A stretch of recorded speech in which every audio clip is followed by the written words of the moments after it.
ಎಲ್ರಿಗೂ ಮತ್ತೊಮ್ಮೆ ಸ್ವಾಗತವನ್ನು ಕೋರ್ತೇನೆ. Pedagogic tools, techniques and approaches. In that subject, we are going to start the concept. The first unit is that teaching learning system. Under that, we are going to discuss the concepts one by one.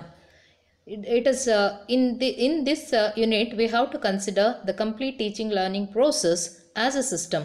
In that context, we are going to discuss the different aspects of the system approach, etc. Let's move on to the system. So the system approach for teaching, nothing but we have to consider the whole teaching process as a system approach. Then it is for easy to deliver information in the classroom in an effective manner.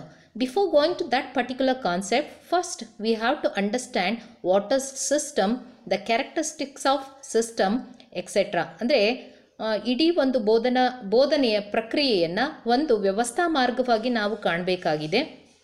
ಅದರ ಅಡಿನಲ್ಲಿ ನಾವು ಒಂದು ವ್ಯವಸ್ಥೆ ಅಂದ್ರೇನು, ಅದರ ಗುಣಲಕ್ಷಣಗಳು ಏನು ಅನ್ನೋದನ್ನು ಮೊದಲಿಗೆ ಚರ್ಚೆ ಮಾಡೋಣ. So the first of all, the system theory first proposed by Ludwig Wiebe in the year 1940. Actually, he was a German biologist. So he proposed this system theory first.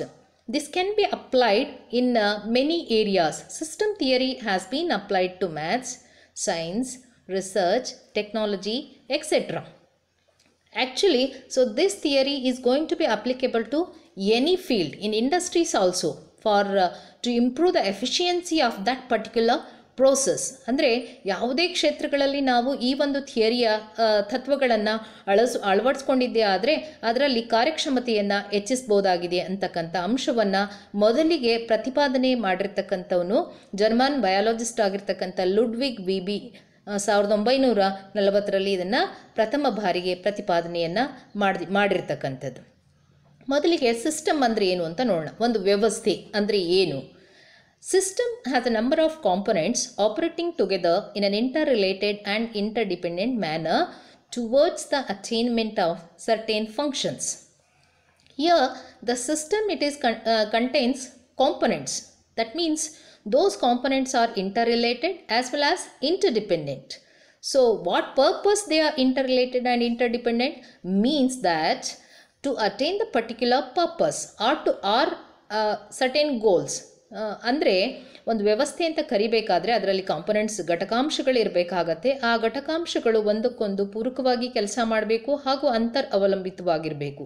ಯಾವ ಉದ್ದೇಶಕ್ಕಾಗಿ ಅವುಗಳು ಸೇರ್ಕೊಂಡಿರ್ತಾವೋ, ಆ ಘಟಕಾಂಶಗಳು ಇದ್ದಾವೋ, ಅವುಗಳು ಆ ಉದ್ದೇಶವನ್ನು ಈಡೇರಿಸುವ ಸಲುವಾಗಿ ಇರಬೇಕಾಗ್ತದೆ ಹೊರತು ಬೇರೆ ಉದ್ದೇಶಗಳಿಗಲ್ಲ. ಹಾಗಾಗಿ ಒಂದು ವ್ಯವಸ್ಥೆ ಅಂತ ಕರಿಬೇಕಾದ್ರೆ ಆ ಘಟಕಾಂಶಗಳೆಲ್ಲವೂ ಕೂಡ ಅವಲಂಬಿತವಾಗಿ ಒಳ ಸಂಬಂಧವನ್ನು ಒಳಗೊಂಡು ಆ ಕಾರ್ಯವನ್ನು ನಿರ್ವಹಿಸಿದಾಗ ಅದನ್ನು ಆ ಪ್ರಕ್ರಿಯೆಯನ್ನು ವ್ಯವಸ್ಥೆ ಅಂತ ಕರಿಬೇಕಾಗ್ತದೆ ಅಂತ ಹೇಳಿ. So another definition is that system as an arrangement or combination as parts of or elements in a whole. ಅಂದರೆ ಒಂದು ವ್ಯವಸ್ಥೆ ಅಂತ ಕರಿಬೇಕಾದ್ರೆ ಇಡೀ ಹಲವಾರು ಬಿಡಿ ಭಾಗಗಳು ಅಥವಾ ಅದರ ಘಟಕಾಂಶಗಳು ಸೇರಿ ಆ ಒಂದು ಪ್ರಕ್ರಿಯೆ ಪರಿಪೂರ್ಣವಾಗ್ತಕ್ಕಂಥದ್ದನ್ನು ಒಂದು ವ್ಯವಸ್ಥೆ ಅಂತ ಹೇಳಿ ಕರಿತೀವಿ ನಾವು. ಸೊ ಹಾಗಾದರೆ ಸಿಸ್ಟಮ್ ಅಂದರೆ it is a number of components. All those components are interrelated as well as interdependent to achieve certain particular goal or to perform certain functions ಅಂತ ಹೇಳಿ ಕರಿಬೇಕಾಗ್ತದೆ ನಾವು. ಅದಕ್ಕೆ ಉದಾಹರಣೆ ಹೇಳಬೇಕು ಅಂತಂದರೆ ನಾವು ನೋಡ್ತಕ್ಕಂಥ ನಿತ್ಯ ಜೀವನದಲ್ಲಿ ಹಲವಾರು ಯಂತ್ರೋಪಕರಣಗಳು ನಾನು ನೋಡ್ತಾ ಇದ್ದೀವಿ. ಅವೆಲ್ಲವೂ ಕೆಲಸವನ್ನು ನಿರ್ವಹಿಸ್ತಾ ಇದ್ದಾವೆ. ಅವೆಲ್ಲವೂ ಕೂಡ ಈ ಒಂದು ವ್ಯವಸ್ಥೆ ಅಡಿನಲ್ಲಿ ನಾವು ನೋಡೋದಾದರೆ, so they are having all components. All those components are interrelated as well as interdependent. Let us consider one example, that is bicycle, or you can take an example of fan also. ಈಗ fan ಅಂತ ನೀವು ತೆಗೆದುಕೊಂಡ್ರೆ, fan what purpose it is, ನಮಗೆಲ್ರಿಗೂ ಕೂಡ ಗಾಳಿಯನ್ನು ಕೊಡಬೇಕು, ತಣ್ಣನೆ ಗಾಳಿಯನ್ನು. ಹಾಗಾಗಿ ಅದರಲ್ಲಿ ಬಿಡಿ ಭಾಗ ಅಂದರೆ ಫ್ಯಾನಿನ ರೆಕ್ಕೆಗಳಿರುತ್ತೆ, ಅದಕ್ಕೆ ವೈರ್ ಕನೆಕ್ಷನ್ ಇರುತ್ತೆ, ನಂತರ ಸ್ವಿಚ್ ಬೋರ್ಡ್ ಇರುತ್ತೆ. ಇವುಗಳನ್ನು ನಾವು ತೆಗೆದುಕೊಂಡ್ರೆ ಇವುಗಳನ್ನು ಬಿಡಿ ಭಾಗಗಳು ಅಂತ ಹೇಳಿ ಕರಿತೀವಿ. ಆ ಬಿಡಿ ಭಾಗಗಳೇ ಅದರ ಘಟಕಾಂಶಗಳು. ಆ ಅಂಶಗಳು ಕೂಡ ಒಂದಕ್ಕೊಂದು ಅವಲಂಬಿತವಾಗಿದ್ದಾವೆ, ಹಾಗೆ ಕಾರ್ಯವನ್ನು ನಿರ್ವಹಿಸ್ತವೆ. ಯಾವ ಪರ್ಪಸ್ಸಿಗೆ ಅಂತಂದರೆ ನಮಗೆ ತಣ್ಣನೆ ಗಾಳಿ ಸ್ವಿಚ್ ಹಾಕಿದ ತಕ್ಷಣವೇ. ಅದಕ್ಕೆ ಅದನ್ನು ನಾವು ಬೈಸಿಕಲ್ಲು ಅಥವಾ ಒಂದು ಫ್ಯಾನನ್ನು ನಾವು ತೆಗೆದುಕೊಂಡ್ರೆ ಅದು ಕೂಡ ಒಂದು ವ್ಯವಸ್ಥೆ ಅಡಿಯಲ್ಲಿ ನಾವು ನೋಡ್ಬೋದು. All the equipments, electronic gadgets, ನೀವು ಇದನ್ನು ಪರಿಗಣಿಸಿದಾಗ ಒಂದು ಕಂಪ್ಯೂಟರ್ ಆಗಿರ್ಬೋದು, ಇಟ್ ಇಸ್ ಅ ಸಿಸ್ಟಮ್ ಅಂತ ಹೇಳಿ ನಾವು ಕರಿತಕ್ಕಂಥದ್ದು ಅಂತ ಹೇಳಿ ಕರಿತೀವಿ. ಸೊ ಹಾಗಾದರೆ ಇವೆಲ್ಲವುಗಳನ್ನು ಸೇರಿಸಿದ್ರೆ ನಾವು ಇದನ್ನು ಸಿಸ್ಟಮ್ ಅಂತ ಹೇಳಿ ಕರಿಬೋದು. ಅದರಲ್ಲೂ ಕೂಡ ಅದರದ್ದೇ ಆಗಿರ್ತಕ್ಕಂಥ ಕಾಂಪೊನೆಂಟ್ಸನ್ನು ನೋಡಲಿಕ್ಕೆ ಬಯಸ್ತೀವಿ ಅಂತೇಳಿ. ಹಾಗಾದರೆ ಒಂದು ಸಿಸ್ಟಮ್ ಅಂತ ಹೇಳಬೇಕಾದ್ರೆ ಅದರಲ್ಲಿ ಪ್ರಮುಖವಾಗಿ ಏನು ಇರಬೇಕಾಗ್ತದೆ? What are the characteristics the system possesses? Let's see more about the features of system. So ಒಂದು ವ್ಯವಸ್ಥೆ ಅಂತ ಹೇಳಬೇಕಾದ್ರೆ ಅದರಲ್ಲಿ ಇರಬೇಕಾಗಿರ್ತಕ್ಕಂಥ ಗುಣಲಕ್ಷಣಗಳು ಏನಪ್ಪ ಅಂತ ಅಂದರೆ ಅದಕ್ಕೆ ಪ್ರಮುಖವಾಗಿ ಎಲಿಮೆಂಟ್ಸ್ ಇರುತ್ತೆ. ಅಂದರೆ ಘಟಕಾಂಶಗಳನ್ನು ನೋಡ್ತೇವೆ ನಾವು. ಘಟಕಾಂಶಗಳು ಇರ್ತದೆ ಅಂತ ಯಾವುದೇ ಒಂದು ವ್ಯವಸ್ಥೆ ಅಂತ ಪರಿಗಣಿಸಬೇಕಾದ್ರೆ ಅದರದ್ದೇ ಆಗಿರ್ತಕ್ಕಂಥ ಘಟಕಾಂಶಗಳು ಅದರಲ್ಲಿ ಇರ್ತದೆ, ಎಲಿಮೆಂಟ್ಸ್. ಸೊ ಹೀಗೆ ಫ್ಯಾನ್ ಎಕ್ಸಾಂಪಲ್ ಕೊಟ್ಟೆ, ಅದರಲ್ಲಿ ಅದರದ್ದೇ ಆಗಿರ್ತಕ್ಕಂಥ ಘಟಕಾಂಶಗಳಿವೆ. All they are interrelated and interdependent. This is the second feature when we are saying it is a system.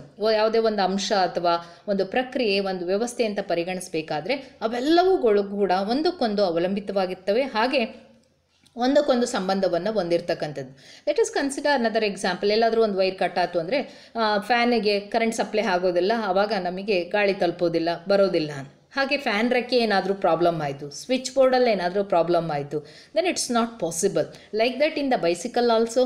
Let is consider pedalling, chain, ಅದರದ್ದೇ ಆಗಿರ್ತಕ್ಕಂಥ ವೀಲ್ ಆಗಿರ್ಬೋದು, handle, all these are interrelated and interdependent. Chain ಬಿಚ್ಚೋದ್ರೆ move ಆಗಲ್ಲ bicycle. ಹಾಗಾಗಿ so ಇವೆಲ್ಲವೂ ಕೂಡ ಒಂದು ಚಲನೆಗೆ ಬೇಕಾಗಿರೋ ಅಂಥ ಅಂಶಗಳು, ಅವೆಲ್ಲವೂ ಕೂಡ ಸೇರಿ ಆ ಒಂದು ಬೈಸಿಕಲ್ ಅನ್ನೋ ಸಿಸ್ಟಮ್ಮು ರೆಡಿ ಆಗ್ತದೆ ಅಂತಕ್ಕ. The another feature the system it is possessing, that is sub system. Every system having its own sub system. ಅಂದರೆ ಇಷ್ಟೇ ಇರ್ತವೆ ಅಂತಲ್ಲ, it depends upon the process. ಅಂದರೆ it depends upon the element, ಏನಿದೆ ಅದರಲ್ಲಿ ಅಂಶ ಅನ್ನೋದನ್ನು ಪರಿಗಣಿಸಿದಾಗ ಅದಕ್ಕೆ ಪೂರಕವಾಗಿ ಕೆಲಸ ಮಾಡ್ತಕ್ಕಂಥ ಉಪ ವ್ಯವಸ್ಥೆಗಳನ್ನು ಒಳಗೊಂಡಿರುತ್ತೆ. ಒಂದು ಫ್ಯಾನ್ ನಾವು ತೆಗೆದುಕೊಂಡಾಗ ಅದರದ್ದೇ ಆದ ಎಕ್ಸಾಂಪಲ್ ನಾವು ಹೇಳೋದಾದರೆ ಅದರಲ್ಲಿ ಪ್ರಮುಖವಾಗಿರ್ತಕ್ಕಂಥ ಅಂಶ ಅಂದರೆ ಸ್ವಿಚ್ ಬೋರ್ಡ್. ಈ ಸ್ವಿಚ್ ಬೋರ್ಡಲ್ಲಿ ಸ್ವಿಚ್ ಇರುತ್ತೆ, ಎಲೆಕ್ಟ್ರಿಕ್ ಕನೆಕ್ಷನ್ಸ್ ಇರುತ್ತೆ, ಮೇನ್ ಸರ್ಕ್ಯೂಟಿಂದ ಬಂದಿರತಕ್ಕಂಥದ್ದು, and wire, that is another sub system, ಉಪವ್ಯವಸ್ಥೆ. ನಂತರ ಫ್ಯಾನಿಗೆ ಸಂಬಂಧಪಟ್ಟ ರೆಕ್ಕೆಗಳು ಅವೆಲ್ಲವೂ ಕೂಡ ಅದರಲ್ಲಿ ಇನ್ಸರ್ಟ್ ಆಗಿರ್ತಕ್ಕಂಥ ಇದು 3 ಉಪವ್ಯವಸ್ಥೆಗಳನ್ನು ನೋಡ್ತೇವೆ. ಇವೆಲ್ಲವೂ ಕೂಡ ಕಾರ್ಯವನ್ನು ಸರಿಯಾದ ರೀತಿಯಲ್ಲಿ ನಡೆಸಿದರೆ ಮಾತ್ರ ಒಂದು ಪ್ರಕ್ರಿಯೆ ನಡೀತದೆ. ಏನು ಗಾಳಿ ನಮಗೆ ಸರಿಯಾದ ತಣ್ಣನೆ ಗಾಳಿ ಬೇಸಿಗೆಯಲ್ಲಿ ಕೊಡ್ತಕ್ಕಂಥ ಕೆಲಸ. Take another example of computer. Computer is also one of the wonderful system example, isn't it? It also consists of so many its own elements, nothing but parts. All are interrelated as well as interdependent. So CPU, keyboard, monitor, etc.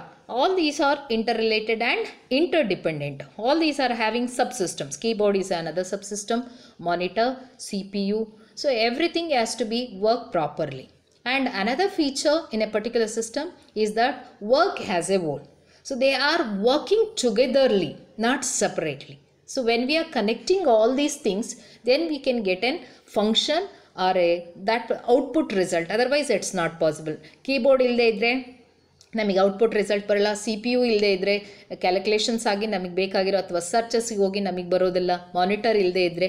ಹಾಗಾಗಿ ಒಂದು system ಅಂತ ಹೇಳಬೇಕಾದ್ರೆ ಅದರಲ್ಲಿರ್ತಕ್ಕಂಥ ಎಲ್ಲ ಘಟಕಾಂಶಗಳು inter related, inter dependent ಆಗಿರೋದ್ರ ಜೊತೆಗೆ ಅದು ಪರಿಪೂರ್ಣವಾಗಿ ಎಲ್ಲವುಗಳು ಕೂಡ ಸೇರಿ ಕೆಲಸ ಮಾಡಿದರೆ ಮಾತ್ರ ನಮಗೆ ಅದರ ಫಲಿತಾಂಶ ಸಿಗಲಿಕ್ಕೆ ಸಾಧ್ಯ, ಅಥವಾ what objective so we are having it is possible to achieve. Another feature in that particular is that every system have its own goal, nothing but has purpose to achieve. Objectives ಇದೆ, goals ಇದೆ, AIIMS ಇದೆ, ಒಂದು ಗುರಿಗಳನ್ನು ಒಳಗೊಂಡು. Bicycle is a system. ಅಂದರೆ ಯಾವುದೇ ಉದ್ದೇಶಕ್ಕೆ ನಾವು ಬೈಸಿಕಲನ್ನು ಬಳಸ್ತೀವಿ? ಟ್ರಾನ್ಸ್ಪೋರ್ಟೇಷನ್, ಒಂದು ಕಡೆಯಿಂದ ಇನ್ನೊಂದು ಕಡೆಗೆ ಹೋಗೋಕ್ಕೆ. Computer to calculations purpose, searching purpose, ಅದರದ್ದೇ ಆಗಿರ್ತಕ್ಕಂಥ ಒಂದು ಪರ್ಪಸ್ ಇದೆ, ಗೋಲ್ ಇದೆ. Why we are using computers etcetera, isn't it? Fan ಆಗಿರ್ಬೋದು, bicycle, bike, mixer, grinder, etc. You can consider so many, isn't it? So like that, all these features the system possessing, then only we can say this process is a system ಅನ್ನೋಂಥದ್ದು. ನನ್ನ ಪ್ರಶ್ನೆ ಹೀಗೇನು ಅಂತ ಅಂದರೆ, ಹಾಗಾದರೆ ಬೋಧನೆ ಅಥವಾ ಕಲಿಕಾ ಪ್ರಕ್ರಿಯೆ ಅಂತಕ್ಕಂಥದ್ದು ಒಂದು ವ್ಯವಸ್ಥೆಯಾಗಿ ಪರಿಗಣಿಸ್ಬೋದಾ ಅನ್ನೋವಂಥ ಪ್ರಶ್ನೆ ಖಂಡಿತ ಉದ್ಭವ ಆಗುತ್ತೆ. ಖಂಡಿತ ಹೌದು ಅಂತ ಹೇಳ್ತೀನಿ. ಅದಕ್ಕೆ ಮುಂಚೆ ಇಲ್ಲಿ ನಾವು ವ್ಯವಸ್ಥೆಗಳನ್ನು 2 ರೀತಿಯಾಗಿ ನೋಡ್ತೇವೆ. ಒಂದು ಸ್ವಾಭಾವಿಕವಾಗಿರ್ತಕ್ಕಂಥ ವ್ಯವಸ್ಥೆ, ಇನ್ನೊಂದು ಕೃತಕವಾಗಿರ್ತಕ್ಕಂಥದ್ದು. So the natural system and as well as artificial man made system. Natural ಸಿಸ್ಟಮಿಗೆ ಎಕ್ಸಾಂಪಲ್ ಏನಪ್ಪ ಅಂದರೆ, good example human body system. I hope all of you understood. Human body itself a good wonderful system. So ಅದಕ್ಕೆ ಅದರದ್ದೇ ಆದ elements ಇದೆ, ನಿಮಗೆ ಗೊತ್ತಿದೆ, body organs, and it's also having its own sub system, excretory system, circulatory system, isn't it, digestive system etcetera. ಇವೆಲ್ಲವೂ ಕೂಡ ಇದೆ, ನೋಡ್ತೇವೆ. ಹ್ಯೂಮನ್ ಬಾಡಿ ಅಂದರೆ ಮಾನವ ದೇಹ ವ್ಯವಸ್ಥೆ ಕೂಡ ಉಪವ್ಯವಸ್ಥೆಗಳನ್ನು ಒಳಗೊಂಡಿದೆ. ಜೀರ್ಣಾಂಗ ವ್ಯವಸ್ಥೆ, ಉಸಿರಾಟದ ವ್ಯವಸ್ಥೆ ಇತ್ಯಾದಿ ಇತ್ಯಾದಿ. ಇವೆಲ್ಲವೂ ಕೂಡ ಇದನ್ನು natural. Another examples for natural ಸಿಸ್ಟಮಿಗೆ ಮಳೆ ಬರ್ತಕ್ಕಂಥದ್ದು. ಸೊ ರೈನಿಂಗ್, ಸೊ ಹೇಗೆ ಮೋಡ ಫಾರ್ಮೇಷನ್ ಆಗ್ತದೆ, ಅದರ ಮೂಲಕ ನಮಗೆ ಹೇಗೆ ಮಳೆ ಬರ್ತದೆ, ಇದು ಕೂಡ ನ್ಯಾಚುರಲ್ ಸಿಸ್ಟಮ್ ಆಗ್ತದೆ.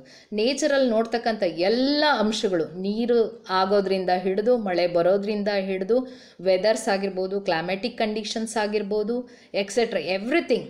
ಏನು ಒಂದು ಸಸಿ ಬೆಳೆಯೋ ಅಂಥದ್ದಾಗಿರ್ಬೋದು, it's considered as an natural systems ಅಂತ ಕರಿತೀವಿ. ಹಾಗೆ ಆರ್ಟಿಫಿಷಿಯಲ್ ಮ್ಯಾನ್ ಮೇಡ್ ಅಂದರೆ ಅವನ ಪರ್ಪಸ್ಸಿಗೆ ಮಾಡಿಕೊಂಡಿರ್ತಕ್ಕಂಥದ್ದು, ಅವನ ಉದ್ದೇಶಗಳಿಗೆ.